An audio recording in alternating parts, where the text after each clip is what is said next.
శుక్లాంబరధరం విష్ణుం శశివర్ణం చతుర్భుజం.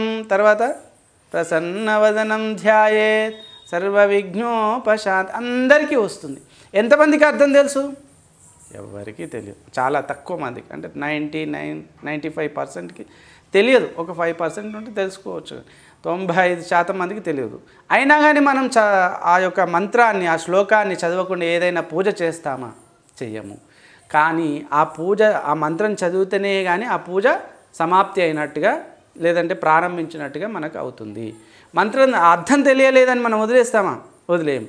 అంటే సంస్కృతం అర్థం తెలియకున్నా కానీ ఆనందాన్ని, పవిత్రతను, ఆరోగ్యాన్ని మనకు ఇస్తుంది. అందుకని అంతదాకెందుకు? ఇప్పుడు నా పేరే తిరుమలేశ, నాకు తెలియదు సంస్కృతం తెలుసుకోకముందు. అయినా ఆయన మా నాన్న పెట్టాడు, అది పిలిచారు, పెద్దగయ్యాను, అంతా అయింది. అయినా కానీ నేను తిరుమలేశ, నాకు అర్థం తెలియలేదు, నేను ఎందుకు పేరు పెట్టుకోవాలి అని అనుకున్నానా? ఎందుకు పిలవాలి అని అనుకున్నామా? అనుకోలేదు. పేరుకు అర్థం తెలియకున్నా కానీ వ్యవహారం జరిగే భాష ఏది అంటే సంస్కృత భాష. అందుకని ఆనందాన్ని ఇచ్చే భాష సంస్కృత భాష.